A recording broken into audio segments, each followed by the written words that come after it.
Jenny, you can hear me? Yes, ma'am. Hello, hello. Thank you all for being here. Thank you for joining us on today. I am Gina Cade, and I am here with the lovely Cristina McCreary. Thank you so much, Christina, for joining us. How are you today? I'm doing well. How are you? I am doing well. Thank you so much for asking. So, I have a question for you. I'm going to say the name of your company, okay? So, we have Christina McCreary. She's the founder of Reframe in Real Time Counseling. Christina, I love this name. I love the title. I love everything that it stands for. Please tell us how you came up with this title. Okay, so back in 2021, while I was still an educator, I actually published a book on thought reframing. I can kind of hear myself echoing. You might have to mute that other device, Gina. Say something now. Yeah, yeah, I can still kind of hear it a little bit. I'm gonna just keep going though. Back in 2021, I had published a book on thought reframing, and it was just all about reframing your thoughts, reframing your thinking to have a better outlook on life. And it was so powerful and it was so helpful to not only myself, but those around me that the name just kind of stuck. Like reframing your thoughts, but reframing right now, like reframing your thoughts in the moment when the negative thought occurs. I love that. So let me give you a good introduction here. So Christina is, again, the founder of Reframe in Real Time Counseling, where she helps clients strengthen the connection between mind and body to build resilience and long-term healing. Now, with experience supporting children, youth, and families in both educational and therapeutic settings, Christina brings a compassionate and developmentally attuned approach to care. She specializes in behavior therapy. It's called DBT, empowering clients with practical tools and mindfulness, emotional regulation, and interpersonal effectiveness, guided by empathy and cultural sensitivity. She is committed to helping individuals reclaim their sense of identity, autonomy, and hope. Thank you so much for being here with us on today. Thank you for having me. Yes, ma'am. All right. So I have a question for you. When we're talking about therapy options, uh, let's see here. So families often don't know where to begin when a sudden health diagnosis occurs. So I know this is one way where you can come in. It just turns their world upside down at times when we don't know which way to go. And I've been there myself with my father. Can you share the different types of therapy options available to families, such as individual, family, even group therapy, and how families can determine which option might benefit their needs? Yes, of course. So it's extremely important for people to understand the different reasons why you go to therapy. Some people feel like you only go to therapy or they only link therapy with suicidal thoughts or ideation. They don't understand that there's multiple different reasons to go to therapy. Referring to people who are experiencing critical diagnosis and things like that, you have to prepare them for what is called anticipatory grief. And anticipatory grief is the grief process that occurs when you anticipate that something bad is going to happen to a loved one. So, anticipatory grief can occur right at the beginning of a diagnosis. So, it can occur in that first doctor's appointment. You're sitting there with your loved one and you hear the diagnosis. And immediately your mind races to the worst case scenario possible. Oh my goodness. Even if the doctor is saying, like, with this Yes. treatment, this can help, with this can help, even if the condition necessarily terminal, anticipatory grief can still occur. When a person experiences anticipatory grief, they go through all the stages of the grief process, including denial, anger. They go through all of the stages of the grief process. When you're determining what type of mental health support that you should get for yourself and your family, you have to think about the outcome that you want from that experience. If you're like, I'm struggling to deal with this diagnosis, I'm struggling to support my family member. I'm trying not to dump my emotions onto them while also being a support for them. You're going to want to choose an individual therapy. You're going to want to choose to go one on one to see a therapist to kind of work through those different things that you're experiencing. If you're like, I feel like I'm the only person that's going through this. I'm really struggling working through this. Why does all of this keep happening to me and my family? You might want to choose a group therapy option. Group therapy provides us with the space to be able to work with other families and other people struggling with the same thing and just kind of hear from them and see how they're working through it. There's going to be people on all different levels of the therapeutic spectrum in that group therapy session. So it kind of gives you space to stop feeling like I'm alone and I'm dealing with this by myself. In terms of your family, let's say that the person that's experiencing this is the matriarch of your family, even if they're not. I'm just using this as an example. They're the matriarch of your family. They're the glue. They hold everything together. And they just got this diagnosis. We're dealing with this scary situation now. Now it's how do we then work through that? How do we then support that person through family therapy? By strengthening the family, by strengthening the family system, by strengthening the connections within the family to be able to separate the family from the diagnosis, to get back to the emotional connection between family members and let the diagnosis be an outside thing. That's really good, Christina. I remember when we were going through with my dad, he had just gotten a diagnosis of cancer in 2022.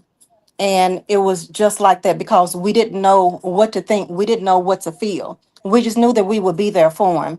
But all of those things that you said, it was like, oh my goodness, is he going to pass? And eventually he did. It was about a year later. He had multiple myeloma cancer. He had been having it sometime before, but the doctor had diagnosed him with um, anemia, and then they told us it was something to do with his kidneys. So we do understand exactly. This is really good. Knowing the different types of counseling that we should take. My family should have taken family counseling. As a group, we should have been there together to take counseling, and it would have helped us to get through the process. But we did go through it. Helping my dad and being there for him and each other as well. So that was really good. Just knowing the type of counseling that one would need. That's good. So supporting fathers and men. We know many families and male caregivers, they feel pressure. They want to stay strong, provide, they want to lead the family. They need to be there for their household, but sometimes this can be difficult and we can leave little room for their own emotional care. What are some ways we can better support men when seeking help and finding safe spaces to process their feelings while still honoring the sense of responsibility that they carry? Well, it kind of goes back to the first point that I made about people don't understand what you go to therapy for. So I feel like in all communities, but especially amongst men, we have to first break down the stigma around therapy. You're not going to be receptive to receiving therapy if you have this misconception about who therapy is for and how therapy can be helpful and supportive. So when we work to break down that stigma, we kind of, you know, break down that barrier and open up the door that therapy is for more than just grief. Therapy is for more than just suicide. Therapy is for more than just sad people. Therapy is for life transitions. You just moved to a new city. You just started a new job. You just had a new baby. You newly married. Therapy is for exploration of self. I just graduated college. I don't really know if this is really what I want to do with my life or who I want to be. Negative relationship patterns. I have trust issues. They may or may not stem from my childhood, but I'm realizing that I'm finding it hard to trust myself and those around me. So when we break down the stigma of what a person could potentially need therapy for, we open up the door for more people to be receptive to going. This is especially important amongst men because men have been, especially men in Black communities, have been conditioned to thinking that therapy is just for people who are women or people who are really struggling with their mental health, people who are down and sad and depressed. And it's weak. It's weak and it's a weakness. But understanding that untreated mental health issues don't go away, and understanding that being the the person that bears the burden of everything in the family is going to cost you. It's going to weigh down on you and it's going to drag you down. Also, another thing is a lot of men are not receptive to talk therapy. They don't want to just come sit down and talk to you. They want skills. They want tools. They want resources. They want a therapeutic experience that's based in action. What can I do to get through this? What can I do to feel better about this? I don't want to sit here and just talk to you about my feelings. I want to know skills and actions. So when you're preparing for that therapeutic experience, when you're preparing for that moment with a therapist, already having the tools in your pocket, already having the understanding of the different types of therapy modalities or modes of treatment, understanding what you want out of that therapeutic experience and being comfortable enough with saying to a therapist, hey, listen, I'm not here for all that. I'm here to work on skills. This is what I'm going through, and making sure that that therapeutic experience is tailored around those specific needs of yours. Then after you created actionable steps, one of the things I like to tell men to kind of help them put a name to the emotions that they're feeling is write down a feeling word every day. Just one word. It doesn't have to be a sentence, it doesn't have to be a paragraph, but put a name to how you're feeling every day. So that when you go to address those feelings, you have a starting place. You know what those feelings are called. You have named them. So now you can deal with them.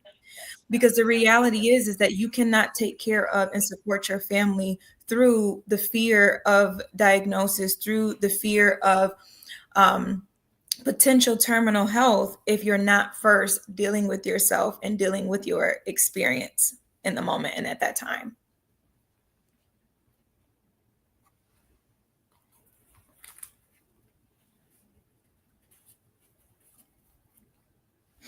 Another thing that we like to focus on is whole person health. A lot of men are more receptive to working on the whole person versus just working on their mental health. So this is going to come through diet. This is going to come through exercise. This is going to come through spirituality and whatever else is involved in this individual. So when you tailor a therapeutic experience for men and you combine the whole individual and their health and their wellness and their mental health all in one, they're also more receptive to working on their needs and to getting the help and support that they need. That's good, Christina. Do you find some men, when they come in to speak with you, that they just don't know exactly what they need and you have to get them started? And when you get them started, it's easier for them to start flowing with you. Yes. For at first, a lot of or a good portion of men that I've personally met at the beginning of the session, I could tell they may or may not want a woman as a therapist, or they, might be a little bit concerned with that. And honestly, that's okay too. Like this is your experience. If you're like, I would feel more comfortable as a man having Yes. a man therapist, explore that option. The one thing that I always say to people is just be open though. Have that 15-minute consult. See how you feel about that person because people will surprise you. And so when I have those moments and, first thing I ask them is what brought you to therapy today? And some of them are like my wife, my kids, I was forced here. But once the conversation gets started and I kind of help break down some of that stigma and focus the conversation back on them, their value, their importance, the part that they play, and just hear them out. What do you think therapy is? And 9 times out of 10, when they explain to me what they think therapy is, there's so many misconceptions about their belief system. And so then at that point, I'm able to kind of educate them on what therapy actually is and the amount of control they actually have on that experience and the different ways in which therapy could be beneficial to them. And then after that, I start to notice, the shoulders relax. They may sit back in a chair, like they're more happy and excited about being there than they originally were when they came through the door. This is good. I heard a young lady, she's in her early 30s. She wanted her significant other to attend counseling. And because he had his stigmas about it, he wouldn't. And that caused them to break up. She said, I love him, but I love me more. I need him to go to counseling for us. It's not just about him because she had her ideals and he had his. So that she wanted them to bring those together to see how they could make life work together. So she didn't want to go into a marriage until he decided to have counseling, but he didn't do it. So it caused them to break up. What do you say to a young lady who wants to bring her significant other to counseling to better help herself and their relationship? So I'm really big on the idea that therapy is a personal journey. So while I understand the implications behind couples therapy, relationship therapy, marital therapy, and it works, it's proven to be something that's beneficial. But when you're introducing someone to a therapeutic experience, it is a personal experience and it is a personal journey. It's not something that you can force on somebody, and it's not something that you should set up as an ultimatum. The reality is that in order for therapy to even work, you both have to be willing participants. If his path or her path in life is not one that's going to be receptive to therapy at this time, it wouldn't be of benefit anyway. If I'm going to therapy to appease another person, I'm not going to get anything out of this experience because I'm here for you. I'm not here for me. When you can of a therapeutic experience for a person, when you focus more on the benefit to instead of the ultimatum or the desire to just want to be there, when you focus more on specifically the ways that'll benefit, you'll start to notice that people are more receptive. And that comes in the form of a reframe. So instead of saying, I'm not going to marry a man that's not going to go to therapy with me, and say, hey, I was looking up therapy and some of the benefits that coming together as one and being able to openly discuss our different views on relationships can truly help us determine one core belief system for our foundation. If I say something like that, I'm leaving the door open. I'm not forcing someone. I'm not providing a space for them to be defensive. I'm not creating an opportunity for them to disagree. I'm just opening up the floor to, how important is this relationship to you? What would you do to bring us closer together? What wouldn't you be comfortable doing? And then introducing the idea of what therapy can do, because a lot of men don't truly understand how therapy works. And it's not a lack of intelligence of any kind, it's just this negative stigma that's around therapy. So, you as a woman saying, hey, we have to go to therapy, he doesn't see the benefit for himself in that situation. And now I say that while That's at the same good. time fully understanding where she's coming from, fully understanding her desire and belief, because she does have an understanding of therapy. She does have a positive connection and understanding about therapy. So she knows the benefits of therapy and what that could do for her situation. Where she could have potentially fallen short is how to bring it to the table that would be welcoming so he would want to join as well. That's really good, Christina. Even if there is a head of a household whose child may be sick, just become diagnosed with cancer, and a mother wants that husband, maybe the whole family, to go to counseling. So that's a good way to get them to come to counseling as well. I like that. So not just saying we need to do this, but it's telling them the benefits of going to counseling to help the family so that we can get through this as a family, as a whole. And that way, the husband, who is the head of the household, he will know even better how to lead his family. So those are good pointers right there. I really like that. You're And good, at times, Christina. you I also like have that. to lead by example too. Sometimes telling someone to go to therapy doesn't work, but sometimes that person seeing you go, seeing you get better, seeing you heal is the key that makes them curious. See, because when you're dealing with a anticipatory grief and even a grief situation, the whole entire household is down, everybody's uncomfortable, everybody's sad, everybody's depressed. When you focus on yourself and you focus on your mental health, you're going to start the steps of healing for everyone around you because you're going to be the model. So you going to therapy and you getting help and them seeing the difference in your demeanor, the way you're carrying yourself, the way that you're now able to support them because you have been working on your mental health is going to pull them into the fold. It's going to make them more comfortable with the idea of therapy because they want what you have. I want to feel good like you feel. I want to walk around here with my head up instead of down. And so modeling that by going for yourself is also a way to bring your partner in, bring your family in, bring people within the community into therapy when they see how well it's working for you. And that's really good. Yes, especially to have others to come up to you. Maybe you're at the hospital or you're out on your street just checking your mailbox, and someone say, "Oh, you're looking so good today." And if that husband, that head of household can see, "Oh, she was just complimented." Maybe it is something to that counseling. So that is good. That's really good. A good way to get them there. So I want to shift a little bit, talking about building resilient communities. From your perspective as a therapist, what role does community support play in helping families and caregivers cope with unexpected health diagnosis? What are some practical ways communities can step up to reduce isolation and strengthen resilience for these families, which is very important when we're going through something?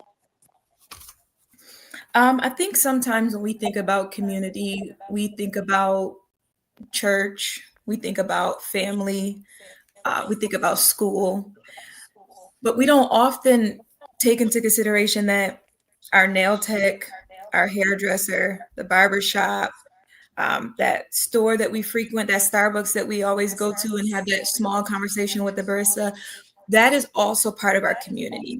So when we're taking the time to make those connections, how many conversations have you had at the nail salon while you was getting your pedicure, or when you were at the hairstylist getting your hair done and you just started just talking, opening yourself up to opportunities for more conversations to occur. Another big thing is intentionality.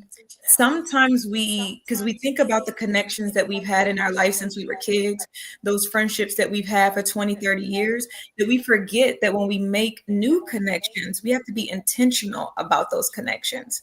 So the same thing applies when you're dealing with people who are in an anticipatory grief situation. When you have that friend or that family member or that coworker or that person within the community that's struggling with something, you have to be intentional about those check-ins. Don't expect them to come naturally. Don't expect that with your busy life that you automatically have the time and attention to just reach out. You have a life, you have a family, you have things going on. It might not just come automatic to you to reach out. Be intentional about it. Set alarms on your phone. Set a calendar alert for you every day to just check in with that person, see how they're doing. And make sure it's a meaningful check-in, not just a, are you okay? Make a phone call, pop up, bring something to eat. People love food. Making the time to intentionally check in on others, make sure you're intentionally there and available to be able to have those conversations.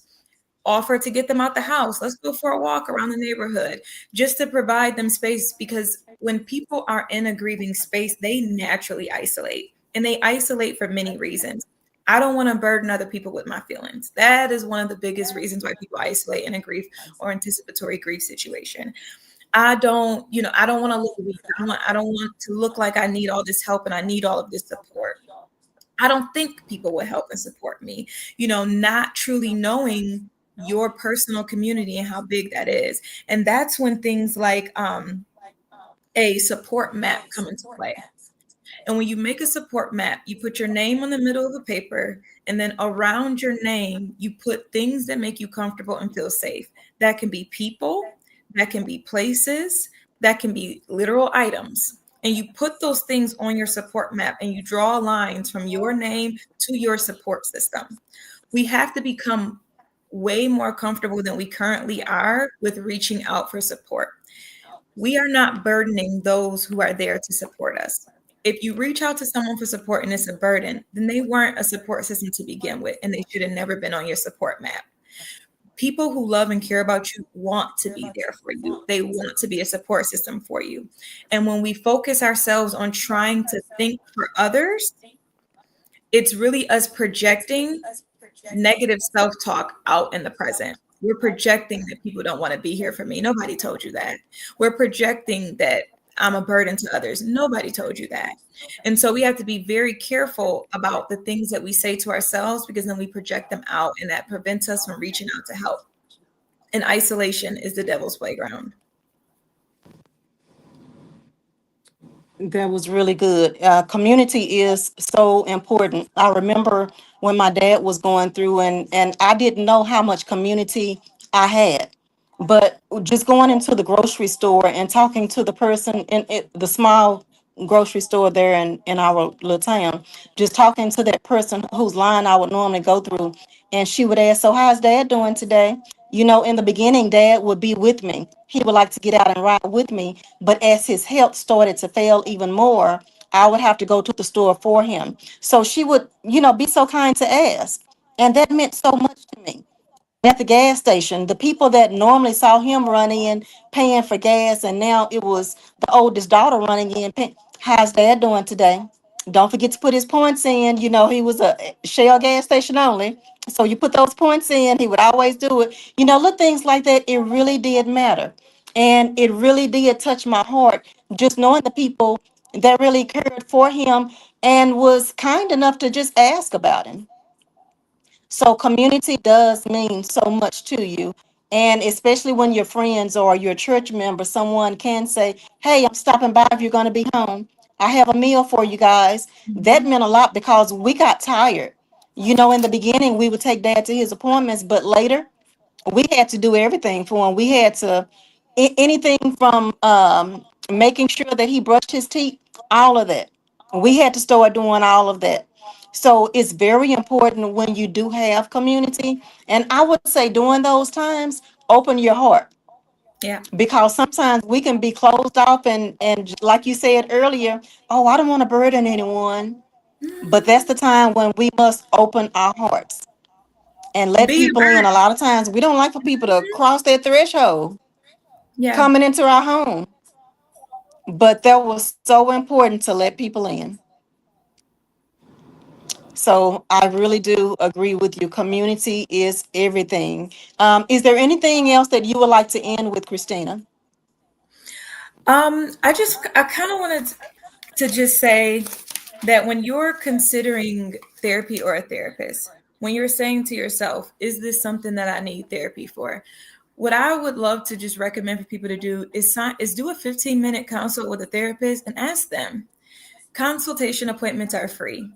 If a therapist isn't offering consultation appointments, that might not be a good fit for you. And do several of them. Don't just do one. Do a good 5 to 6 different consultation appointments. Have a list of questions that you want to ask that therapist. What is your preferred mode of treatment? Um, you know, what have you learned as a therapist? In what ways do you support your clients? Ask these questions so you can kind of see if you're going to be a good fit with that person. If I start cursing in this session, is it going to make you uncomfortable? Ask those questions. It's important for you to know that, because you should feel 100% comfortable in your therapeutic experience. Do that 15-minute consult, see if that person is going to be a good fit for you, and don't let a bad experience or therapist fatigue from several bad experiences turn you away from the possibility of doing better than what you're doing now. The reality is in order to get results that you've never gotten, you have to do things that you've never done before. So if you have been doing life the way that you've been doing all the way up to this point and nothing has changed, it's time to switch it up. Excuse me. Give something different an opportunity to work for you. That's good, Christina. Thank you so much for that. Um, on Saturday, so I know a lot of people have seen this, they have enjoyed you because you really put it out there. Thank you so much for that. So we're going to make them happy because they can come and they can see you on Saturday as we have our wellness health seminar. Um, it's our second annual Healthy Connections Wellness Expo, and you will be there, correct? Yes, I will actually be there. Excuse me. I will actually be there offering 15-minute consultation appointments in person.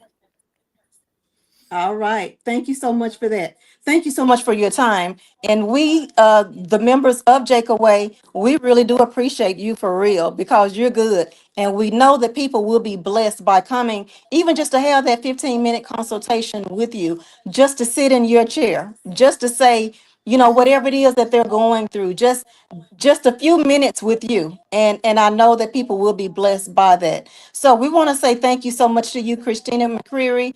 Thank you so much for offering us your time on tonight. We really don't take this for granted. Thank you so much and have a great evening.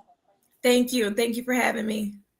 Yes, ma'am, of course. And we must do this again soon.